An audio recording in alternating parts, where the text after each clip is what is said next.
Let's not waste any time. Give it up for your next comedian, a very funny lady. Give it up for Ruth Schwartz, ladies and gentlemen.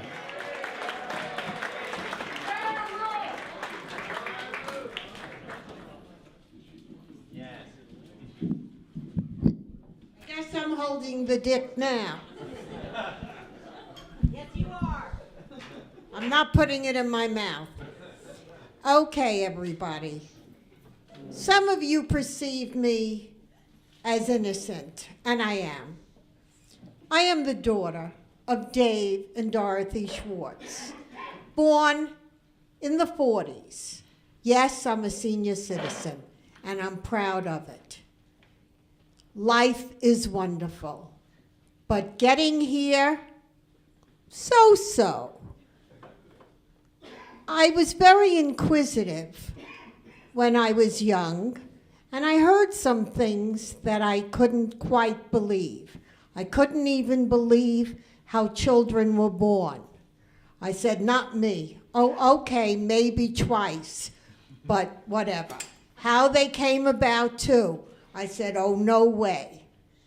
But eventually, you had to get with it. And I had to start asking questions. You learn drips and drabs. We didn't have Google then. You had to ask your mother. And thank God I had American parents and I had a mouth. And I could ask.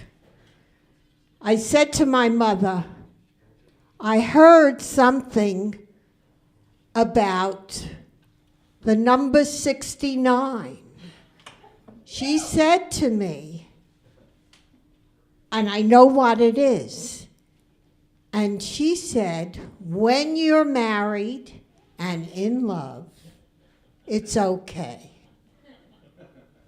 I was really afraid of asking her if you swallow. So I went to my friend's mother, who was also American and more educated than my mother. And she said, only the French do it.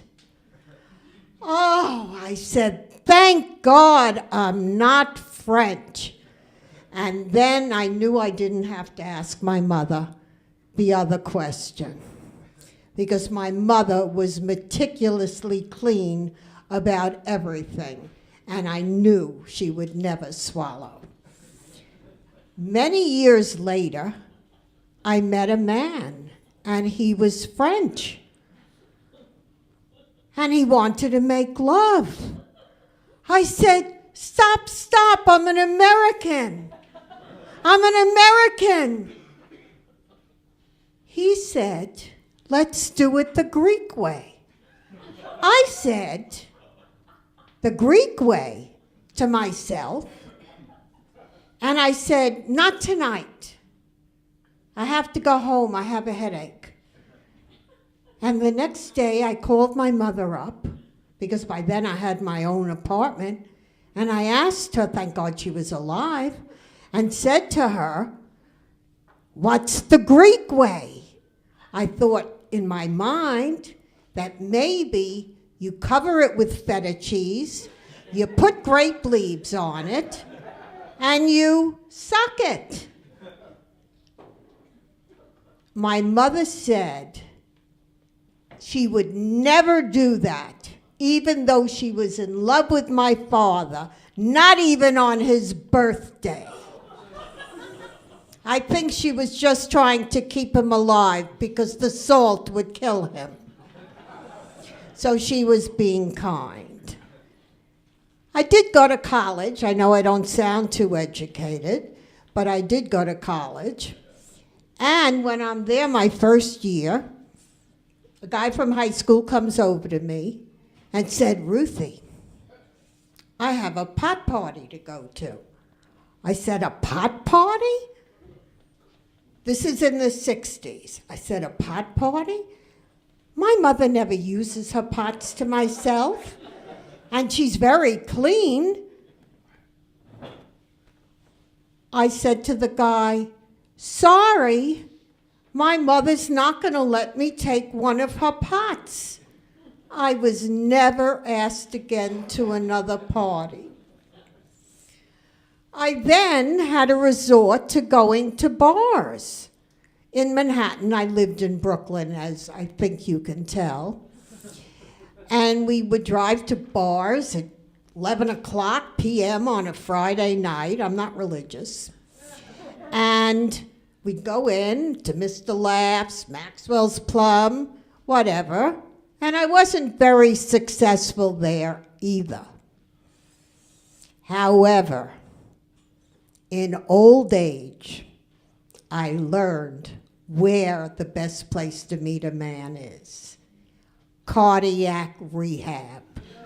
Where else can you find 10 men to 1 woman? And you know what? They're not so bad either.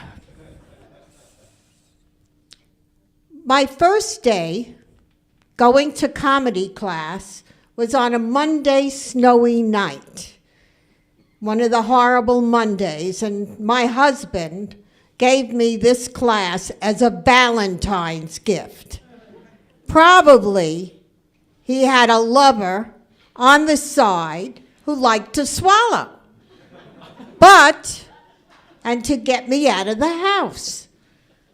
Anyway, I trudge up there, I'm a little late, and all of a sudden, at 60th Street, the bus stops, and the bus driver's fighting with people that are in the street and saying, "There's no room on the bus for you. What do you want from me? There's no room."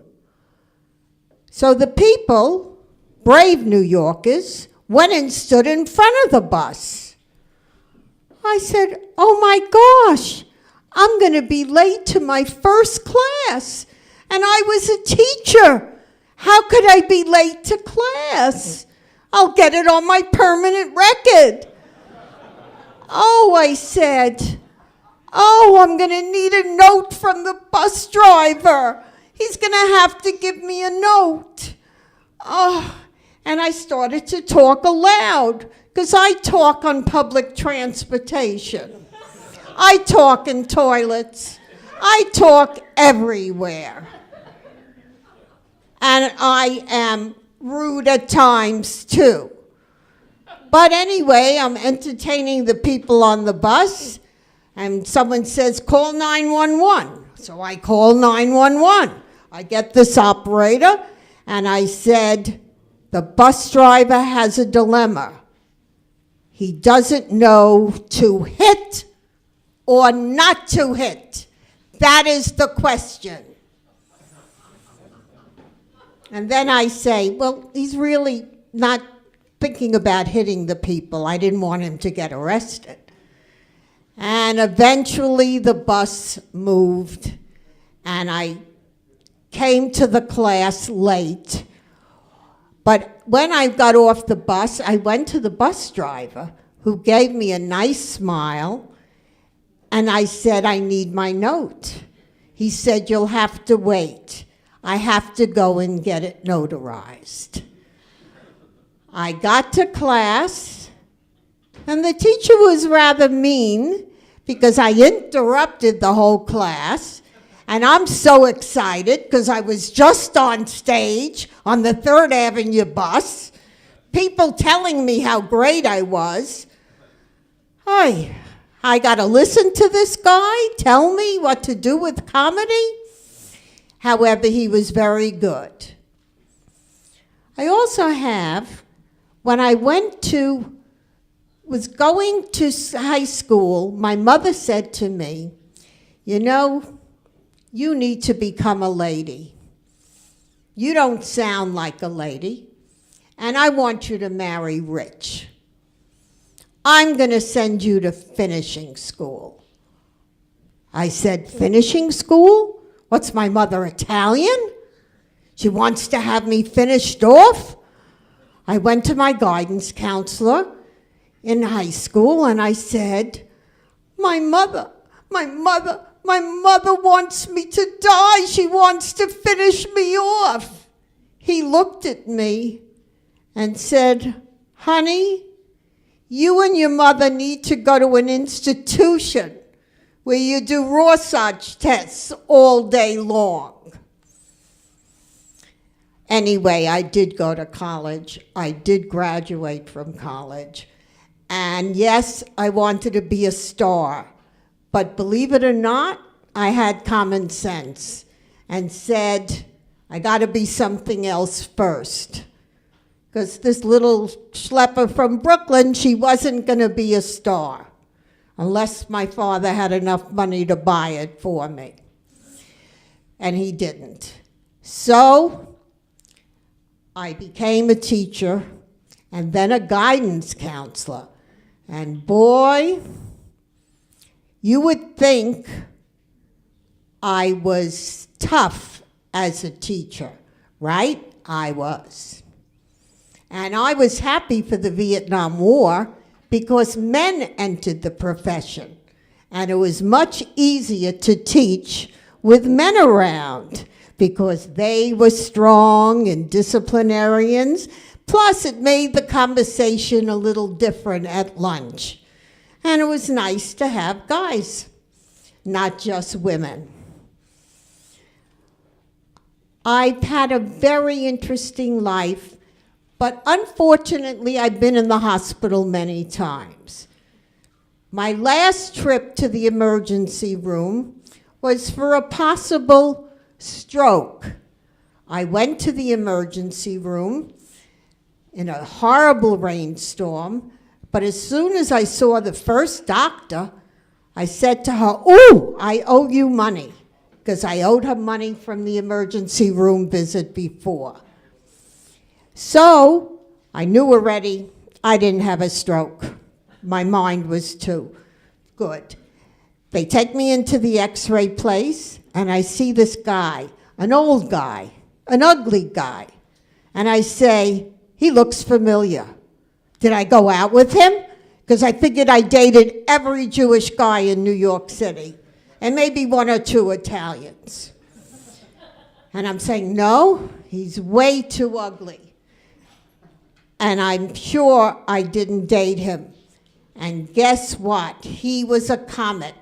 Finally, I said, "Buy the Schfinkel." I said, "I want to be a comic." He said to me, "Go for it." And here I am. I am going for it.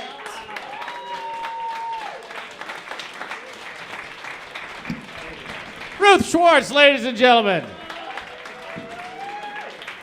Ruth Schwartz. Ruth.